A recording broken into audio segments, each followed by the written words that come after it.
down, out, and up. Now, as I'm working back, the down piece, I'm really feeling from, let's say, the takeaway till maybe like shaft parallel. Correct. Something like that. Exactly. And you can see the logo of your glove is much more down at the ground. Versus it being exactly up towards the sky. So as I say, you don't want that to be visible. Get the back of your left wrist out of your vision. Okay, so it's down to the ground. Now, if you keep swinging back from there, it's now out. It's away from you. Yep. It's again out of your vision. Yep. So it's down, it's out, and then as you keep turning, it's up to the sky. So that's more of a flat wrist. I really like that too for someone who's doing this, to know how much do I need to do it, and that not seeing the logo part's really good. Hey guys, Eric here out at the Don Law Golf Academy at beautiful Osprey Point Golf Club in Boca Raton, Florida. In today's video, joining me is going to be John Bierkin. Some of you guys know John. If you don't know John, he's an awesome golf coach, awesome player. He teaches out of Aronimink, just outside of Philadelphia during the summers. He's down here at Old Marsh in Palm Beach, Florida during the winter times. He's a multiple Philadelphia Section PGA Teacher of the Year award winner. He's a Golf Digest Best Coach in the state of Pennsylvania. He's a Golf Digest Best Young Coach. He's won all kinds of awards. He's also a heck of a player. He's qualified 6 times for the PGA Club Pro National Championship. So I know you guys are going to love these videos. Also, quickly before we dive in, if you haven't already, check out CogornoGolf.com. That's where you and I can work together wherever you are in the world. Send us in your swing videos. We build you a customized practice plan, help identify priorities, give you drills to work on, monitor you through the process. You get access to all the master classes, all the practice plans, and our awesome community of golfers. Would love to see you and work with you at CogornoGolf.com. We'll put that down below. Let's get the video started. All right, guys, we're back outside here with John. Mr. John, thanks for coming out. Yeah, you got it. Appreciate you. So in today's video, we're going to talk about the down, out, and up method.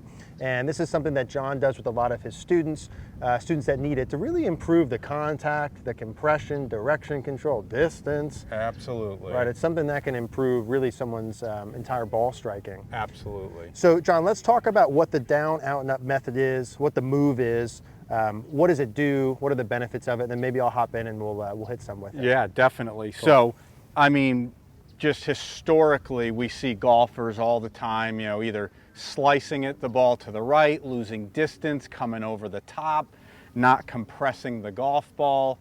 That pesky open club face is just the demise of a lot of players. Right. It keeps you and I busy. That's right, yes sir. But I really want to get my students hitting it better, straighter, farther. Yep. And so basically what we're doing is we're talking about the lead wrist angle. So as we go back, we want the back of that left wrist as a right-hander down. As I keep turning, the back of the wrist is out, and as I get more to the top of the backswing, it's up. And that's what I found to be a very good secret move to help a lot of players. So we go down, out, it's out, the back of our left wrist is out away from us, and then it's up to the sky. And you can see what that does to the club face. It really ensures a square club face. I love it. Let me hop in, John. Yes. And let me ask you some questions and let's work through this a little bit. So down, out, and up. Now, as I'm working back, the down piece, I'm really feeling from, let's say, the takeaway till maybe like shaft parallel. Correct. Like that. Exactly. And you can see the logo of your glove is much more down at the ground. Versus it being exactly up towards the sky. So as I say, you don't want that to be visible. Get the back of your left wrist out of your vision. Okay, so it's down to the ground. Now, if you keep swinging back from there, it's now out. It's away from you. Yep. It's again out of your vision. Yep. So it's down, it's out, and then as you keep turning, it's up to the sky. So that's more of a flat wrist. I really like that too for someone who's doing this, to know how much do I need to do it, and that not seeing the logo part's really good. Yeah. So as I go down here, because I could even say, hey, I could do it a little bit and still see my logo. But if I really do it, and now I don't see it at all. Correct. Yeah, got it, okay. And quite candidly, most people are better off overdoing this right now anyway. Let's get rid of the weak slices or not compressing the ball. Let's hit some hooks. Who cares? Exactly. You can always come back. And we were talking off camera before, and I was like, hey, John, you know, people ask me all the time, right? Like, when do I square the club face? Should I do the takeaway, backswing to the top? And you were like, do it the whole freaking time. Exactly. Right? Like keep squaring it. And overdo it right now. So logo's down towards the ground. Yep, so it's down. Down, it's out towards the camera behind me. Yep. So I now, again, I can't see my logo. Here I can see it. Correct. And obviously, as the more I see it, the left wrist cups, the face opens, the shaft gets steeper. Yep. Right here. And then I'm continuing that towards the sky at the top. Yep, get the back of that left wrist or your lead wrist up. All the right? way up. Let me just do one or two here. So please. down, out, and up. Now, what we're saying this does, John, like the main contributing factor is it changes the club face alignment. Yeah, right? that's number one. Yeah. So if we were looking at the club face for some checkpoints, as I do this here, we're saying, you know, the toe is in front of the heel, the face is tilted down some amount. Generally, that leading edge of the club is approximately at the same angle as your spine. Perfect. Although if we're going to overcook it, right, it would be even beyond that. Where another way to think about it is the actual club face is looking down at the back of the ball. Got it, Not okay. out to me, but down. Got it. And again, see, if the wrist is down, the face is down. The wrist is down, the face is down. That'll go on the screen in text, very good. So I can't see the logo. If the wrist is down, the face is down. The face points down towards the ground. But John, that feels like the club face is really closed, right? Yes. And then I would say to that, good, let's hit some and let's see what the ball does. Exactly right. Okay, okay. So here we go, club face tilted down, back of the glove down, behind me, towards the sky. So when I start this process, might I do a little bit of like the leapfrog like we mentioned? Like maybe I'll just do a progressive drill where you start small. Absolutely. Okay. So maybe like I've got a 9-iron here. Maybe I start at like 100 yards max. Exactly. And just get the first part right. Exactly. Give your brain and your body time to communicate and actually feel and sense it. Then you can increase the size, then you can increase the speed. So of course I'm gonna do what feels like only a takeaway swing and it'll go probably shoulder high. Exactly. And maybe I'll hit a couple. So let's start with that, John. So let's hit a couple here. So I'm gonna feel the glove out of my sight. The face is kind of more at the ball and at the ground. Yep. And I'll just do kind of like a 100-yarder. So back of the wrist, club down. And I hit it about 140. Yep. So I'll go but the face was so square, right? And you compressed it, the ball jumped off the face. I hit it great. I hit it great. And that's one of a handful of reasons why this drill, the down, out, and up method, is so important to hitting it straighter, lower, farther. Yeah, and the ball flies off the face. Exactly. Dynamic loft is lower. Exactly. Yeah. Let's do that again. So I'm going to try and shorten this up a little bit better than that. So logo down. Yep. Face is down here. And for right now, I'm just feeling that and I'm swinging. I'm not trying to do anything else. Perfect. I'm just going logo down towards the ground. Yeah, good, and that's another good strike for me. Absolutely. So most importantly, now, right, let's call this what it is too. My club face is normally pretty good, my club path is pretty good, et cetera, et cetera. Yes. But let's say it wasn't, right? Let's say I'm just playing golf normally, right? And my club face is more open. So normally I don't do these pieces on the way back. I make a backswing and my face looks like this. And then I get some kind of over the top motion, right? What they might very likely see in the beginning of doing this is the ball going left. Low left. Low left. Exactly. And we would say, excellent. Correct. That would be a great first start. Let's keep doing that. Let's keep progressing the swing line, keep hitting it left, and then we'd maybe start to look at club path. Exactly right. Okay. So let's— no question. Let me just progress the swing length a little bit. So I'll feel the down and then the out part now. So I'm trying to hide the logo from myself. That's a really good one, John. Hide the logo from myself until about halfway back. So down, out. Yeah, that was solid. Yeah. Yeah, you want to really keep that lead wrist, the back of that lead wrist out of your vision. Can't see the logo. Okay, that's good. Can't see the logo. So then as I go, I'm feeling that. And maybe, John, as I'm going, you know, I'm kind of testing it, trial and error. And I might find, hey, all I really need to do is the takeaway part and I'm good. Right, some people that may be the matchup, that's all they need. Yeah, or maybe, hey, I feel the takeaway and halfway back and then I'm great. Maybe you're kind of working through each phase, seeing what leads to what we want. Exactly right.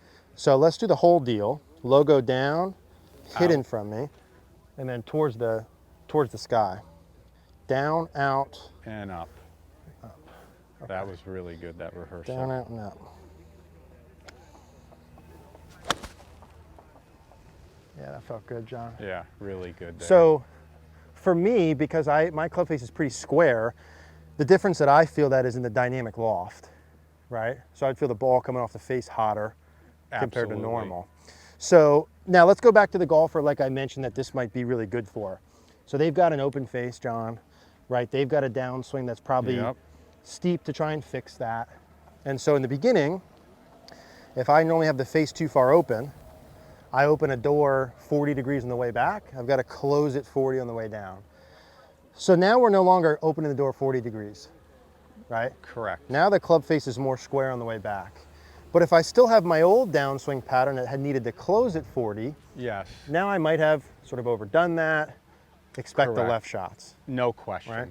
And in a period of time, I think both of us would say, and correct me if I'm wrong, I would let myself hit some really solid left shots for a period and see what my brain organically adjusts to go with it. It's exactly right. If we need to set up practice stations to counteract that, we can do that, but you may instinctively, athletically adjust almost immediately anyway. Yeah, exactly. Yeah, see what I would do. Correct. Now, let's say I don't do that, right? Let's say I'm doing that, I'm hitting pull hook, pull hook, pull hook, pull hook, yes, but I'm hitting solid. My irons are going farther, I like it, but I want to go back to straight. Yeah. One of the things that we would probably look at would be then the club path piece. Correct. So you normally have it open and over the top. Now it's square and over the top. Let's get it square and maybe from inside. Yeah, so there'd be a couple ways. Why don't you set up to the ball? There'd be a couple ways I might set up a shaft. Yep. I think there's a few ways you could do it. I would say, let's say number one, Eric, would be as if we put just a stick down the target line, right? And your goal is to launch the ball to the right side of the stick. Perfect. To me, that would be the most athletic, most instinctive, less technical. Do that first. Try that and see if you can launch the ball to the right and then curve it. Let's test it out. I'll take that challenge, John. Okay, I see what you're doing here. And I'm glad you said it, because I would say too, genuinely, like that would be the first piece I'd throw in. Right. So let's see what you do. Simplest. Yeah. So I'm still getting the logo out of my sight, but now I'm like looking here. Correct. With my eyes. Your launch window is to the right of the stick. And that's basically like right down my target line. So now I'm here, I'm gonna feel the same thing. My eyesight is just to the right of that. Correct. And we're gonna see what I got here, John. Logo down and away.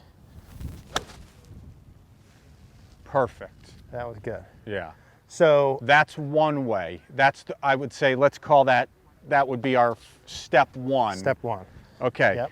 Then to me, step two might be, there's two different ways we can do this. Go ahead and set up. And let me, John, too, with that front station. Yes. Like, as we're going through this, let's say like I did that and it didn't go perfect on the first swing.